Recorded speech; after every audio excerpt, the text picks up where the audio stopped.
Dan berikutnya kita agak sedikit ngebut ya Bapak Ibu karena sudah bergeser dari waktu. Langsung dengan materi kedua tentang IMS dan monkeypox pada orang dengan HIV yang akan disampaikan oleh Dr. Alessandro Alfieri. Beliau sebelumnya bertugas di Rumah Sakit Bethesda Yogyakarta sampai dengan tahun 2019, kemudian saat ini sebagai residen Departemen Dermatologi dan Venerologi FKKMK UGM sekaligus sebagai staf pengajar Departemen Dermatologi Venerologi FKKMK UGM. Kita sambut Dr. Andrew, silakan. 20 menit ya Dok ya.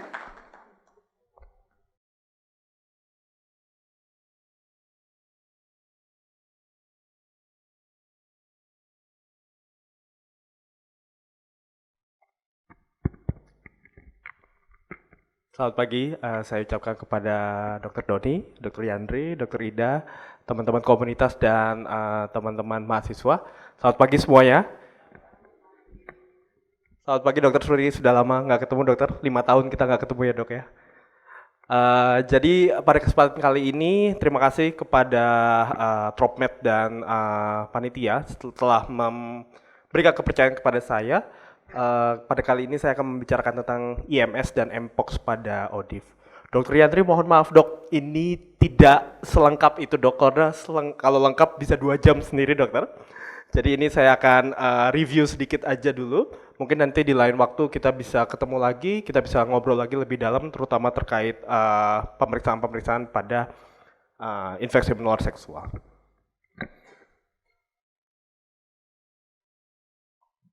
Boleh tolong slide-nya?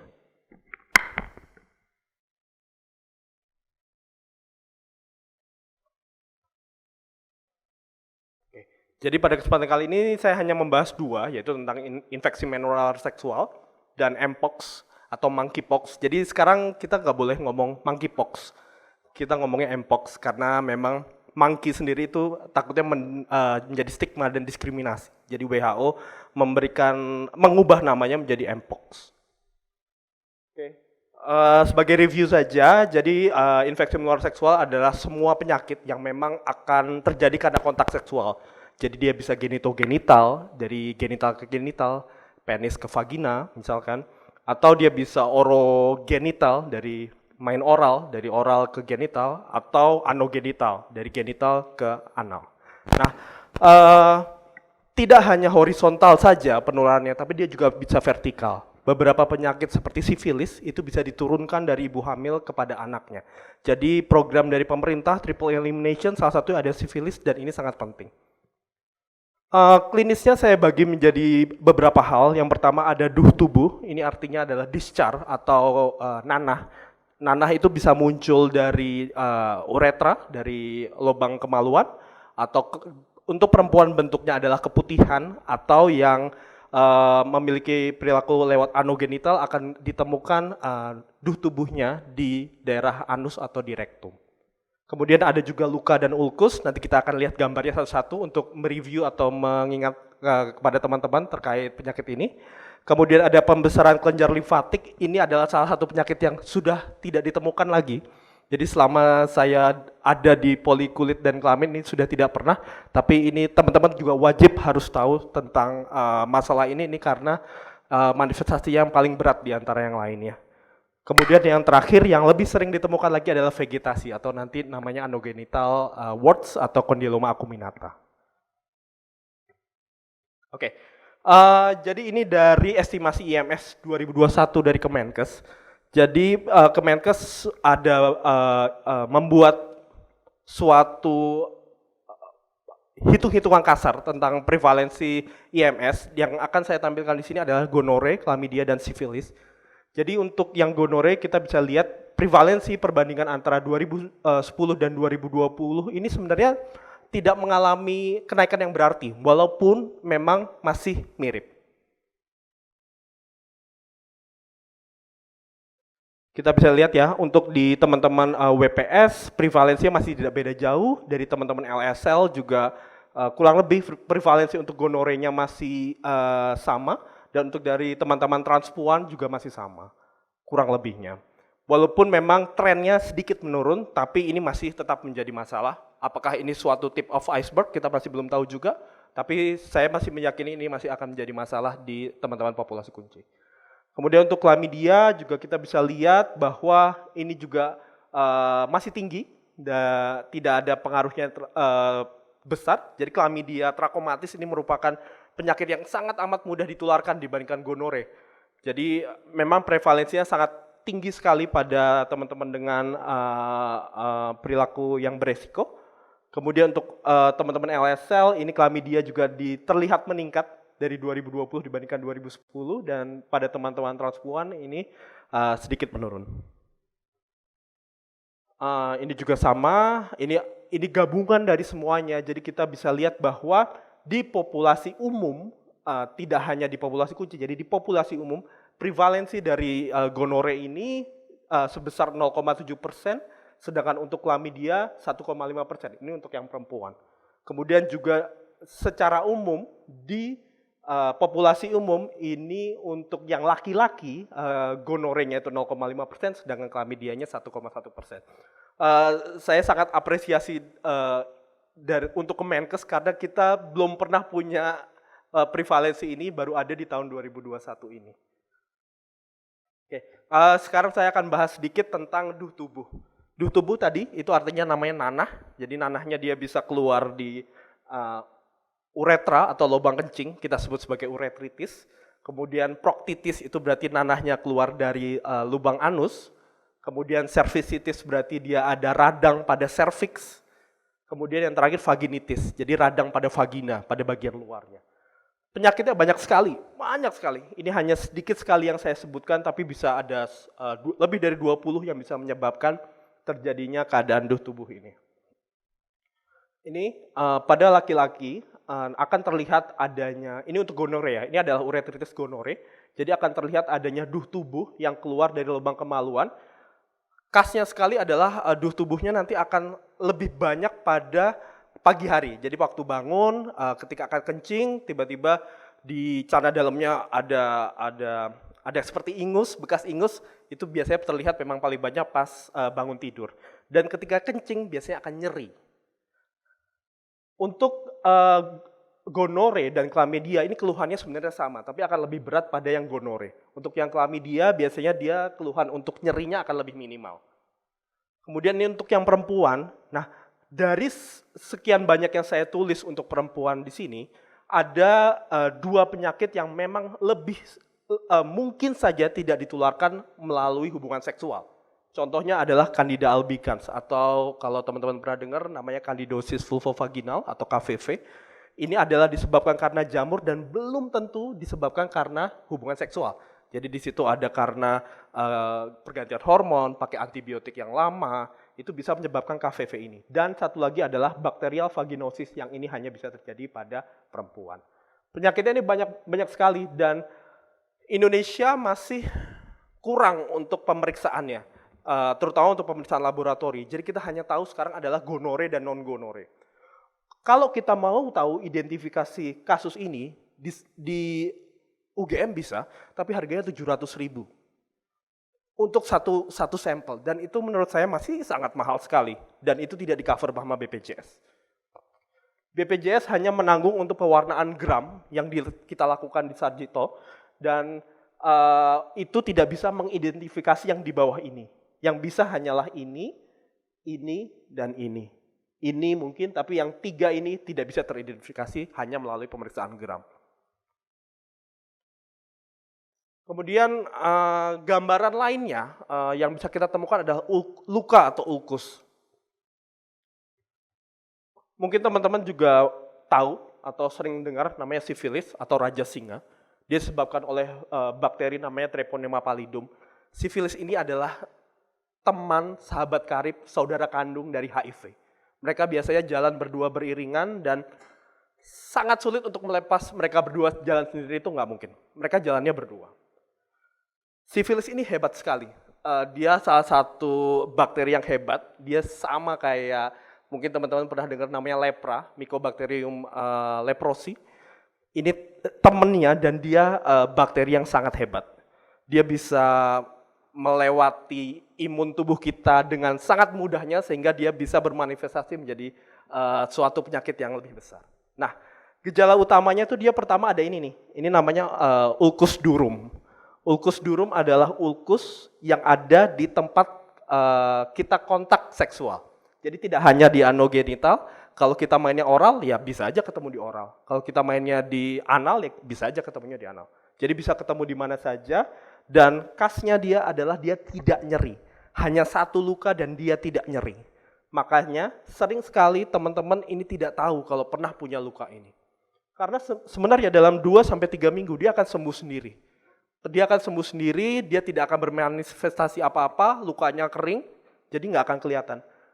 Gimana kita bisa identifikasi kalau lukanya ini ada di daerah lipatan vagina atau di anus, ini kan nggak akan kelihatan karena tadi tidak nyeri. Kalau 2-3 minggu ini sudah membaik, biasanya kita tidak bisa bilang dia sembuh, dia akan beralih ke namanya stadium 2. Ini adalah sifilis sekunder. Nah, sifilis sekunder ini yang paling sering ketemu teman-teman di poli kulit dan kelamin. Karena nanti akan ketemu bercak warna merah atau perunggu di telapak kaki sama di telapak tangan. Ini khas sekali gambaran dari sifilis. Biasanya nggak gatel, nggak nyeri, dan ini tidak hanya utamanya memang fokusnya pada di telapak tangan dan di telapak kaki, tapi juga bisa ketemu di seluruh tubuh. Nanti 1 bulan kurang lebih, itu juga kalau didiemin aja akan sembuh sendiri. Tapi nanti akan beralih ke hal yang lebih berat, nanti namanya adalah sifilis yang tersier. Dia bisa kena ke jantung, bisa kena ke tulang, bisa kena ke otak, itu yang lebih bahaya. Dan pengobatannya akan lebih susah. Kemudian temannya lagi nih, teman yang luka adalah sangroid atau Haemophilus ducreyi. Dia sama-sama luka, tapi bedanya apa? Kalau yang tadi sifilis primer ini nggak nyeri, ini nyeri sekali. Nyerinya hebat dan jumlahnya ada banyak. Biasanya juga di tempat yang berkontak dengan yang ada organismenya. Kemudian juga yang lebih sering lagi yang kita sering ketemukan adalah herpes genital. Jadi ini adalah vagina. Jadi teman-teman bisa lihat di sini ada suatu bulatan ini adalah vesikel yang pecah membentuk suatu luka. Di sini juga ada, di sini juga ada, di sini juga ada. Ini adalah sering sekali juga ditemukan, tidak hanya di vagina atau di alat kelamin atau di penis, tapi juga bisa di area oral. Jadi dia bisa penularannya juga lewat rute oral. Kemudian yang lain adalah pembesaran kelenjar limfatik.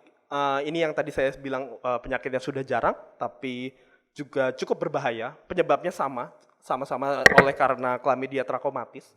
Jadi keluhan utamanya adalah adanya pembesaran di daerah inguinal. Ini adalah pembesaran kelenjar limfonodi.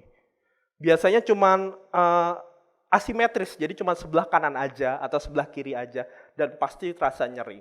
Ini baru gejala awal. Gejala berikutnya akan lebih berat karena dia penyebarannya adalah lewat kelenjar limfatik. Jadi dia akan beroperasi di dalam rongga panggul. Tapi ya baiknya memang penyakit ini memang sudah sangat jarang ditemukan. Mungkin di Sarjito juga 10 tahun terakhir tidak ada kasus ini.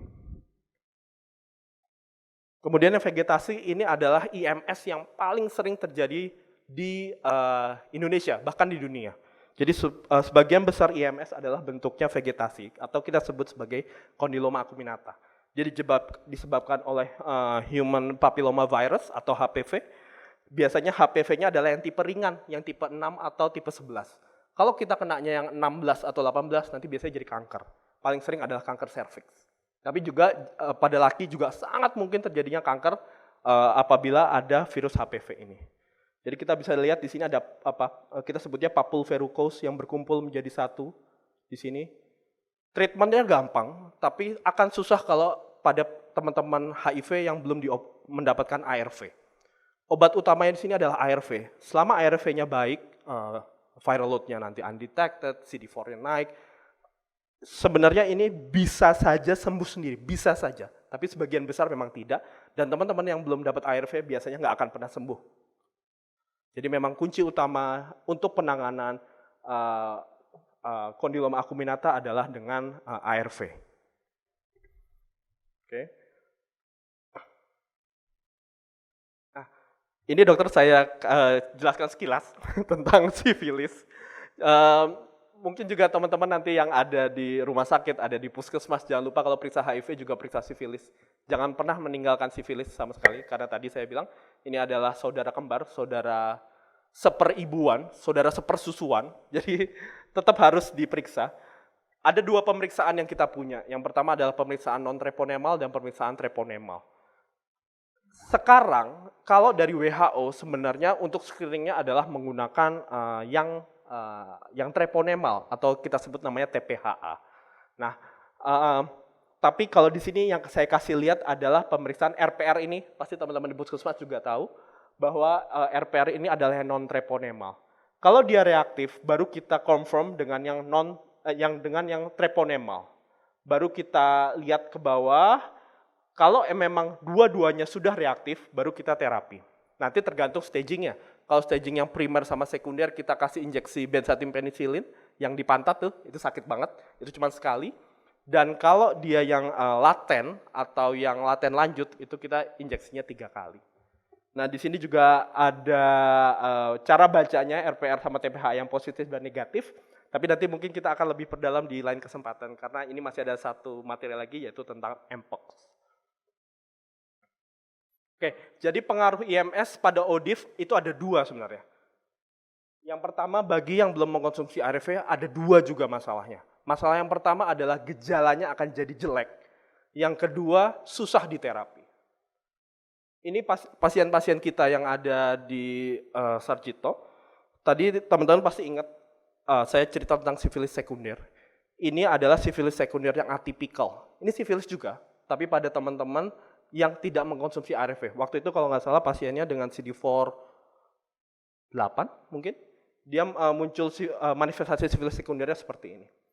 Ini juga pada seorang perempuan, dia muncul giant condyloma acuminata atau Busch-Lowing stain tumor, ini hanya dalam 3 bulan sebesar ini. Dan ini ketemunya HPV-nya yang ringan, yang HPV 6. Dan waktu itu juga kebetulan ini juga ibu hamil dan ini jadi masalah sekali waktu itu. Kemudian ini juga gambaran sifilis yang lain berupa sifilis maligna. Dan ketiga ini terjadi pada teman-teman yang waktu itu belum mendapatkan ARV yang adekuat. Nah, bagaimana bagi teman-teman yang sudah undetected viral load-nya, CD4-nya sudah bagus? Ada masalahnya juga. Kadang-kadang teman-teman suka lupa bahwa dirinya sekarang sudah sehat, semuanya sudah baik. Dan ketika hubungan seksualnya berlanjut lagi, sudah memiliki pasangan seksual, lupa pakai kondom. Jadi memang di sini, seperti yang tadi Dr. Yandri bilang, IMS itu nggak akan ada selesainya selama melakukan hubungan seks yang tidak terproteksi. Mungkin kalau HIV sekali terdiagnosis bisa tahu terus, tapi kalau IMS akan berulang terus dan mungkin sekali akan berganti jenis kumannya. Kita lanjut ke monkeypox. Jadi monkeypox ini beneran monkey yang terinfeksi monkeypox ya, Mpox ya. Jadi dia pertama kali tahun 1958 oleh monyet namanya Cynomolgus dan baru ketemu sebenarnya di 1970. Dan ini sebenarnya dia endemis di Afrika dan di Afrika sendiri hanya pada anak-anak. Jadi bukan hanya pada anak, sebagian besar mayoritas kasusnya adalah pada anak-anak. Tidak berfokus pada orang dewasa. Jadi memang anak-anak dianggap lebih mudah tertular ketika kasus ini endemis di Afrika. Namun pada tahun 2022 itu terjadi outbreak. Itu pada teman-teman LSL. Ada di Singapura, ada di Amerika, ada di Eropa. Ini terjadi outbreak dan memang terkonsentrasinya pada teman-teman LSL.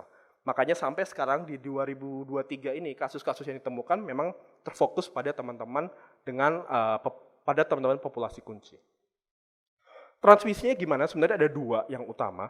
Jadi yang pertama adalah dia kontak dengan cairan tubuh penderita. Jadi teman-teman bisa lihat di sini ya. Nih, ini kan sebenarnya ada bintil, isinya sebenarnya air. Jadi kalau bintil ini pecah, habis itu kontak dengan kulit kita yang mungkin ada luka kecilnya, itu bisa ketularan. Kemudian yang kedua adalah aerosol atau droplet. Sebenarnya ini juga masih dimungkinkan, tapi nanti di belakang kita lihat sebenarnya lebih sering tertular itu lewat mana. Dan dia tidak bisa ditularkan melalui fomites atau benda-benda atau barang-barang. Jadi kalau pakai handuk bareng, pakai gelas bareng, itu sebenarnya pakai baju bareng itu sebenarnya tidak akan menularkan dari monkeypox-nya. Nah, ini gambarannya periode inkubasinya 7 sampai 17 hari. Dia gejala utamanya ada prodromalnya pasti demam, demamnya pasti tinggi di atas 38,5. Kemudian yang paling utama adalah ditemukan pembesaran limfonodi. Ini yang membedakan dengan varicella, dengan smallpox. Dan pembesaran limfonodinya pasti nyeri. Jadi jangan lupa kalau memang ada yang dicurigai dengan mpox, cek pembesaran limfonodinya. Entah di bawah leher, entah di ketiak, entah di selangkangan, itu dicek ada pembesaran atau enggak. Nanti lesi awalnya adalah dari papul bintil kecil yang monomorfik nanti berkembang menjadi vesikel atau pustul yang umbilikasi. Ini adalah gambaran khasnya nih, dua gambar ini. Jadi dia ada benjolan tapi di tengahnya ada dekoknya. Di tengahnya ada dekoknya. Ini adalah gambaran khas dari mpox. Jadi tolong dihafalkan gambar ini. Jadi kalau teman-teman tahu, oh ada dekoknya tuh, cek aja mpox sana. Nah ini, seperti yang tadi saya sampaikan bahwa dia bisa ketularan lewat dua hal, bisa lewat dermal atau respiratory. Dan ini juga yang gambaran rash yang ada di dalam tubuh itu juga yang akan menentukan. Kalau rashnya dikit, kemungkinan besar dia biasanya akan menularkan hanya lewat dermal. Tapi kalau rashnya banyak, dia replikasinya ekstensif di limfatik, kemudian di liver dan lain-lain, dia mungkin banget akan menghasilkan droplets.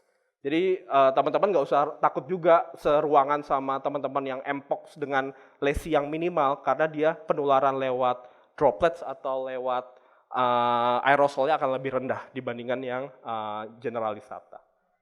Saya akan cepat sedikit. Ini adalah gambaran-gambaran mpox yang ada sejak outbreak tahun 2022. Seperti yang saya sampaikan bahwa ini terpusat pada teman-teman LSL. Jadi banyak sekali memang gambaran klinisnya adalah sekitar anogenital dan daerah oral. Pemeriksaan utamanya tetap pakai PCR di Indonesia, di Jogja masih belum bisa, jadi kita sampelnya biasanya kita kirim ke Jakarta. Di Sarjito waktu itu kami mendapat konsulan ada 3 kasus, tapi semuanya sampai hari ini hasilnya negatif, jadi memang masih suspek aja. Tapi saya mungkin nanti Dokter Suri, udah ada info belum dok? Ada yang positif? Belum ada ya. Nah, kalau di Jogja berarti memang masih belum ada yang positif. Kemudian apakah mpox termasuk dari IMS? Jadi virus mpox ini memang bisa ditemukan di cairan semen, cairan mani itu bisa ditemukan. Nah, tapi dia viral load-nya itu rendah dibandingkan di lesi kulit. Jadi memang sampai sekarang masih belum tahu, masih butuh data yang lebih banyak apakah si mpox ini bisa ditularkan lewat hubungan seks atau tidak. Sama seperti COVID kemarin. COVID itu ditemukan ada di semen, ada di cairan semen, di cairan mani. Tapi ternyata memang terbukti bahwa dia tidak bisa menularkan. Memang mungkin sekali bakteri-bakteri atau virus-virus itu ada di cairan semen itu mungkin sekali, tapi tidak akan selalu dapat menularkan. Oke, jadi ini konklusinya adalah mpox masih mungkin termasuk IMS, tapi kita masih butuh data lagi. Dan ini koinfeksi antara mpox sama HIV yang bermasalah sekali lagi untuk teman-teman yang belum dapat ARV. Kalau belum dapat ARV, CD4-nya masih di bawah 200, viral load-nya masih detected, biasanya mpox-nya masih gambarannya berat. Sama kayak IMS yang tadi, gambarannya berat. Dan penelitian di Nigeria, jadi kematian itu akan meningkat 14 kali lipat akibat mpox pada pasien dengan HIV. Jadi apa yang bisa kita ambil hari ini? Jadi memang prevalen IMS itu masih meningkat terus pada hubungan seksual yang beresiko. Kemudian IMS ini dapat berbeda pada pasien dengan HIV, dengan kita lihat gambaran klinisnya akan lebih jelek. Kemudian juga adanya prevalen mpox yang meningkat di populasi LSL dan menjadi outbreak pada tahun 2022 dan koinfeksi mpox dan HIV ini sering terjadi dan kalau tidak mendapatkan ARV yang baik akan memiliki gambaran klinis yang lebih berat. Demikian presentasi dari saya, semoga bermanfaat. Mohon maaf kalau ada salah kata. Terima kasih. Terima kasih Dr. Andro